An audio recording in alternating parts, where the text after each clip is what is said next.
하나님 말씀 오늘 계속해서 사무엘하 19장 24절부터 30절까지 제목을 읽을까요? 왕궁으로 귀환하는 다윗 왕을 맞는 사람들. 두 번째 사람입니다. 무비보셋입니다. 무비보셋에 대해서 보겠습니다. 서원을 읽어봐. 다윗 왕이 왕궁으로 돌아올 때 시므이에 이어 무비보셋이 왕 앞에 나옵니다. 무비보셋은 사울 왕의 손자이며 다윗의 절친 요나단의 아들입니다. 사울과 요나단이 전쟁에서 패하고 비참한 죽음을 당한 뒤 무비보셋이 급히 피난을 떠날 때 유모가 5살 난 무비보셋을 떨어뜨려 그는 평생 다리를 절게 됩니다. 성경을 한번 읽을까요? 그 부분을 시작. 사울의 아들 요나단에게 다리 저는 아들 하나가 있었으니 이름은 무비보셋이라. 전에 사울과 요나단이 죽은 소식이 이스라엘에서 올 때 그의 나이가 5살이었는데 그 유모가 안고 도망할 때 급히 도망하다가 아이가 떨어져 절게 되었더라. 아멘. 이 무비보셋이 요나단의 아들인데 사울의 아들로서는 유일한 그런 남은 자식입니다. 3번. 다윗이 요나단과의 우정과 약속을 지켜 무비보셋을 불러 사울의 재산을 돌려주고 항상 왕의 식탁에서 함께 먹게 합니다. 성경을 읽어봅시다. 사울의 손자 요나단의 아들 무비보셋이 다윗에게 나아와 그 앞에 엎드려 절하매 다윗이 이르되 무비보셋이여 하니 그가 이르기를 보소서 당신의 종이니이다.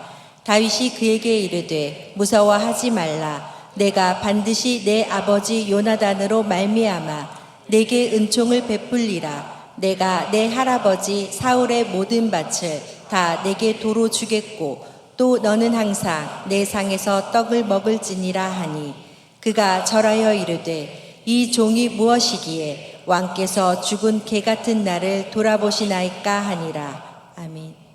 그렇게 해서 평생을 지금까지 살아왔었어요. 그런데 1번. 무비보셋이 왕께 나와 맞이합니다. 무비보셋은 다윗 왕이 왕궁을 떠나 피난길에 오른 날부터 몸을 단장하지 않고 기다리며 지냈습니다. 무비보셋은 그동안에 엄청난 일을 당했어요. 그가 다윗 왕을 따라서 함께 피난길에 오르라고 했지만 시종 시바라는 놈이 그놈 아주 지가 시종이면서 또 시종을 많이 거느린 그런 친구고 아주 정치적인 인물입니다. 절뚝발이인 무비보셋이 빠르지 못하니까 그가 타고 갈 나귀를 뺏어서 자기가 타고 그리고 나귀도 가져가서 다윗 왕에게 바칩니다. 그래서 무비보셋은 따라가지 못했어요. 그랬더니 조금 있다가 종이 와갖고는 자기를 아주 경멸하면서 다윗 왕이 당신의 재산을 다 내게 줬다고 이러고 다 가져버렸어요. 무비보셋은 재산을 빼앗긴 것이 슬퍼서가 아니라 다윗 왕이 무사히 귀환할 때까지 정말 식사도 제대로 하지 아니하고 특별히 몸을 단장하지 않았어요. 옷도 갈아입지 아니하고 무조건 왕이 돌아오기를 하나님 앞에 기도하고 지냈다 이 말입니다. 성경을 읽읍시다. 사울의 손자 무비보셋이 내려와 왕을 맞으니 그는 왕이 떠난 날부터 평안히 돌아오는 날까지 그의 발을 맵시내지 아니하며 그의 수염을 깎지 아니하며 옷을 빨지 아니하였더라. 인간이 더러워서가 아니라 그게 바로 다윗을 향한 마음이었다 이 말입니다. 다윗이 피난길에 가는데 내가 모양을 낸다는 건 말도 안 된다. 나는 죽은 것과 같은 존재다. 다윗 왕이 다시 돌아온다면 몰라도 그가 이렇게 아들 압살롬에 의해서 패하거나 죽으면 나는 살고 싶은 생각이 없다. 살 생각이 전혀 없다. 그러니까 그가 왕궁을 떠난 뒤부터 나는 죽은 목숨이나 같다라고 생각하면서 지냈다 이 말입니다. 그런데 2번 다윗 왕이 무비보셋에게 너는 왜 나와 함께 떠나지 않았느냐라고 묻습니다. 25절을 읽읍시다. 예루살렘에서 와서 왕을 맞을 때에 왕이 그에게 물어 이르되 무비보셋이여 내가 어찌하여 나와 함께 가지 아니하였더냐 하니 여기 내가 설명을 붙였어요. 읽어봅시다. 시작. 다윗은 시바로부터 모함하는 소리를 듣고 무비보셋의 재산을 시바에게 넘겨준 바 있어 여전히 그를 오해하고 있었습니다. 시바가 거짓말로 다윗을 속이고 그리고 그래서 다윗이 배신감에 그의 주인의 재산을 이 시바에게 전부 건네주는 왕권으로 줘버리고 말았다 이 말입니다. 그런 뒤에 이 내용을 모르면서 맞이하러 온 무비보셋을 얼마나 안 좋은 눈으로 바라보면서 너 왜 내가 갈 때 따라가지 않았냐 이렇게 질문했다 이 말입니다. 이해되죠 분위기? 그러면 어디 사무엘하 16장 1절부터 4절 보면 시바가 어떻게 무비보셋을 속였는지 자세히 나옵니다. 읽어봅시다. 다윗이 마루턱을 조금 지나니 무비보셋의 종 시바가 안장 지운 두 나귀에 떡 200개와 건포도 100송이와 여름과일 100개와 포도주 한 가죽 부대를 싣고 다윗을 맞는지라. 왕이 시바에게 이르되 내가 무슨 뜻으로 이것을 가져왔느냐 하니 시바가 이르되 나귀는 왕의 가족들이 타게 하고 떡과 과일은 청년들이 먹게 하고 포도주는 들에서 피곤한 자들에게 마시게 하려 함이니이다. 왕이 이르되 내 주인의 아들이 어디 있느냐 하니 시바가 왕께 아뢰되 예루살렘에 있는데 그가 말하기를 이스라엘 족속이 오늘 내 아버지의 나라를 내게 돌리리라 하나이다 하는지라. 왕이 시바에게 이르되 무비보셋에게 있는 것이 다 내 것이니라 하니라. 시바가 이르되 내가 절하나이다. 내 주 왕이여 내가 왕 앞에서 은혜를 입게 하옵소서 하니라. 아멘. 시바가 원래 주인이 누구냐 하면은 사울이에요. 그리고 요나단을 거쳐서 그 아들 무비보셋까지 이르렀다 이 말입니다. 다윗 왕이 그렇게 만들어 준 거예요. 너는 사울을 섬기듯이 요나단을 섬기듯이 바로 이 무비보셋을 섬겨라 라고 해서 종이 된 거예요. 근데 이놈이 다윗에게 뭐라고 그래요? 네 주인의 아들, 그러니까 무슨 말이에요? 요나단의 아들은 어떻게 되느냐? 왜 오지 않았냐? 라고 그랬더니 뭐라고 그랬어요? 그가 이렇게 말했습니다. 드디어 이 반란이 일어난 것은 자기 아버지 요나단이 원래 왕이 되어야 되는데 다윗이 뺏어서 나라를 가졌으니 드디어 그 나라를 내게로 돌이킬 때가 됐다. 이렇게 말했습니다. 라고 거짓으로 모함을 했다 이 말입니다. 그러니까 다윗 왕이 얼마나 배신감에 떨겠어요. 근데 그가 아주 경황이 없어요. 지금 압살롬의 추격에 의해서 지금 급히 도망을 가는 길목이니까 차분하게 생각할 겨를이 없었지요. 시바가 또 많은 것을 가지고 와서 아첨을 했으니까 거의 넘어갔지. 그래서 그냥 즉시 무비보셋의 재산이 다 내 것이다 라고 넘겨줘 버리고 말았다 이 말입니다. 경솔하고 잘못된 일입니다. 그래서 3번을 읽읍시다. 무비보셋이 다윗 왕과 함께 떠나려 했으나 시종 시바가 주인을 속이고 다윗에게 모함한 사실을 말합니다. 그리고 지금까지 다윗 왕의 은총과 배려로 살았음을 고백합니다. 너 왜 안 왔니? 그랬더니 그제서 무비보셋이 자기 종 시바가 자기를 따라가지 못하도록 모든 조치를 하고 그리고 짐승을 다 가지고 다윗 왕에 와서 갖다 바쳐버렸기 때문에 자기는 타고 올 쩔뚝발이가 짐승 없이는 움직이지 못하니까 그래서 움직이지 못했습니다. 그리고 일이 이렇든 저렇든 간에 재산이 시바에게 더 넘어갔어도 난 상관없습니다. 저는 왕의 식탁에서 먹는 영광을 누리지 않았습니까? 지금까지 살아온 것이 다 다윗 왕의 사랑과 배려, 그것 외엔 내게 남은 것은 아무것도 없습니다. 그게 최고입니다 라고 감사하다는 말을 해요. 자, 성경을 읽읍시다. 대답하되 내 주 왕이여, 왕의 종인 나는 다리를 절무로 내 나귀의 안장을 지워 그 위에 타고 왕과 함께 가려 하였더니 내 종이 나를 속이고 종인 나를 내 주 왕께 모함하였나이다.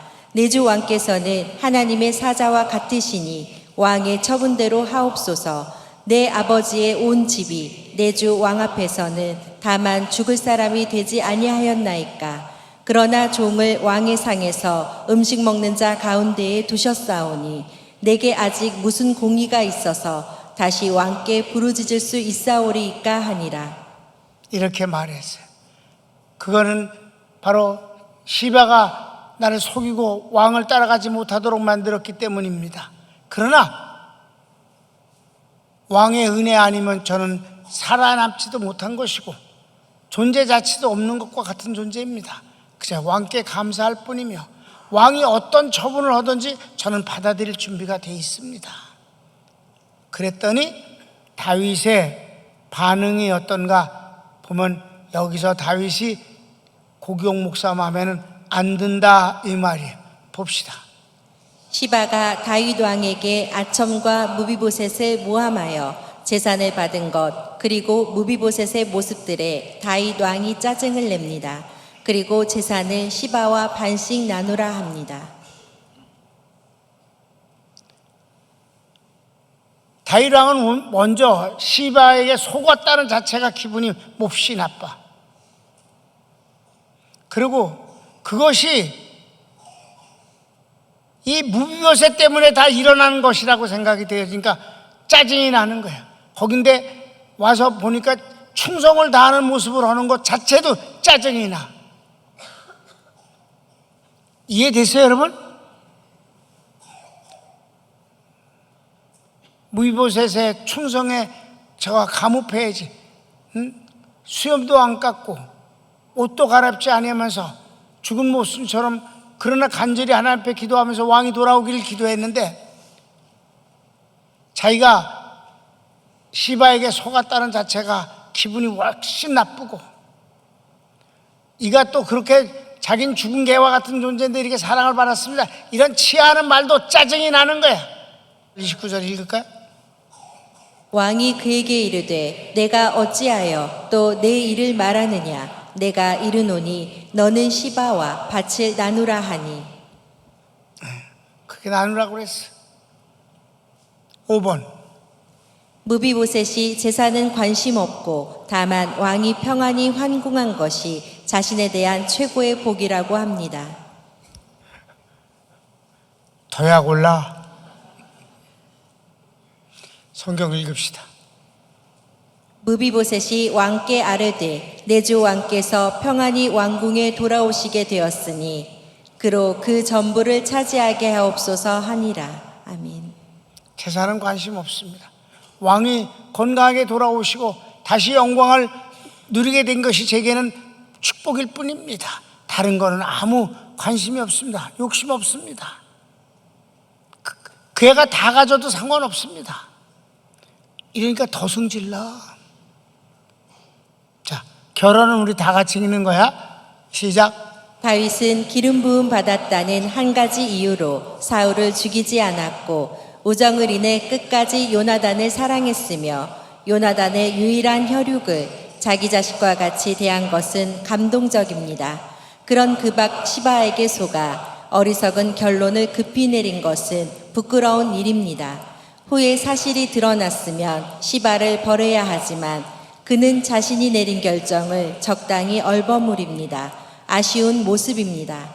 자신의 잘못을 시인함은 또 다른 용기이며 존경의 대상이 되는데 말입니다. 고기용 목사의 멘트야.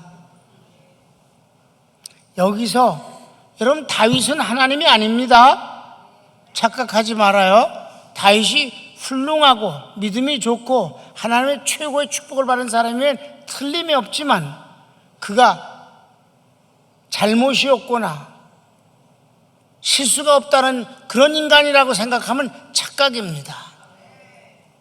그가 왜 이랬을까?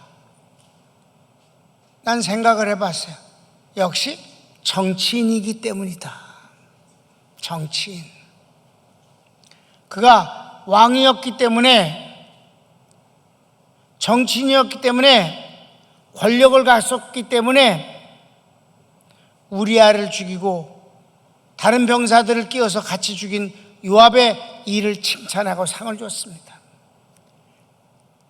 권력자의, 세상 권력을 가진 자가 그렇게 큰 잘못을 저질렀기 때문에 하나님이 그에게 엄청난 벌을 내리셨습니다. 압살롬의 반역도 그 중에 하나일 뿐입니다. 그런데 여기서 그는 또 정치인의 모습을 보입니다. 자기가 잘못했다고 거짓에 속았기 때문에 잘못 결정 내렸다는 것을 시인해야 하며, 그리고 주인을 속이고 왕을 속이고 주인의 재산을 어리석은 왕의 결정에 의해서 탈취한 그를 벌해야 하는 것이 마땅합니다. 자신의 과오를 말해야 합니다. 그것이 영원히 욕을 먹지 않은 일이며 잠깐의 실수로 모든 것은 용서받는 것입니다. 왜? 제대로 회복하는 결정을 하고 제대로 모든 것을 정리했으면 그는 아주 훌륭한 왕이 됐을 것입니다. 다윗도 여기서 정치인의 모습을 얼뜻 보입니다. 그리고는 그것을 다시 뺏어서 무비보셋에게 돌려줘야 마땅한 것 아니겠습니까? 그뿐만 아니라 왕을 속이고 주인을 속인 시바를 벌하는 것은 당연한 일입니다. 그런데 자신이 결정한 것에 대해서 잘못을 시인하지 아니하고 얼버무려서 반씩 나누라고 한 것은 치사스럽고 비열한 짓입니다. 그건 용기가 아니에요. 몇천 년이 흐른 후에 고기용 목사도 저를 이 점에 대해서 지적을 하고 욕을 하는데 하나님이 보시기에 어떠했겠습니까? 그래서 그는 앞으로도 이 문제를 인하여서, 아니, 그런 정치적인 행보를 인해서 고난을 당한다, 이 말입니다. 여러분, 우리는 하나님이 계셔서 잘못을 고백할 수 있다는 것이 복임을 하시기 바랍니다. 난 여러분, 이 나이에 무릎을 꿇는 상대가 있다는 것이 행복합니다. 이 나이에 잘못했습니다라고 눈물로 잘못을 고할 수 있는 주님이 계신 것이 행복합니다. 이 나이에 어리석음을 고하면서 지혜를 구하고 하나님의 도우심을 청할 수 있는 그분이 계신 것이 좋습니다. 하나님 실존 앞에서 사는 것은 훈련되어지는 일이며 습관입니다. 그리고 제일 먼저 하나님 실존 앞에서 살겠다는 마음가짐이 중요한 것입니다. 하나님 앞에, 하나님 실존 앞에 살면 모든 것은 저절로 다 풀립니다. 그 안에 전부 답이 있습니다. 모든 길이 거기에 있습니다. 다윗이 이런 결정을 내리는 때 그 앞에 주님이 보이지 않았을 것입니다. 정치인, 왕, 다윗이 있을 뿐이지요. 사랑하는 여러분, 하나님 앞에서 사는 것은 축복입니다. 손을 모읍시다. 사랑하는 주님, 오늘 다윗과 무비보셋의 관계를 통해서 공부를 했습니다. 다윗은 일찍 죽어 마땅한 쩔룩바리를 다윗이 거두어주고 보살펴주고 사랑해주되 자식과 똑같은 대우를 하는 것에 대해서 저는 죽어도 여한이 없다는 마음으로 충성을 맹세하고 있습니다. 다윗이 소가 넘어가서 재산을 뺏어서 넘겨준 일은 부끄러운 일이고 조급한 일이었는데 그것에 대해서 역시 정치인의 모습으로 얼버무린 것은 아쉬움입니다. 사랑하는 주님, 저희들이 하나님 실존 앞에 살면 계산하지 않습니다. 어떤 것이 내게 이익이 되는가를 머리 굴리지 않습니다. 잘못을 시인하면 책임을 지게 된다는 어리석은 부담감이 적당히 얼버무리는 것은 옳지 않습니다. 주님, 저희들이 완전할 수는 없어도 실수가 많아도 실수를 숨기지 아니하는 것이 복입니다. 주님, 종은 그렇게 전도했었습니다. 지금도 그리합니다. 죄를 안 짓는 사람은 하나도 없고 다 죄를 짓는데 그 죄를 용서받은 사람은 천국 가는 것이고 죄를 용서받지 못한 사람은 지옥에 가는 것뿐이라고. 회개하는 것은 용서를 받는 첩경입니다. 주여, 저희들에게 은혜를 주심을 감사하고 복음의 사람, 성령의 사람을 만들어 주셔서 감사합니다. 예수님의 이름으로 축복합니다. 아멘.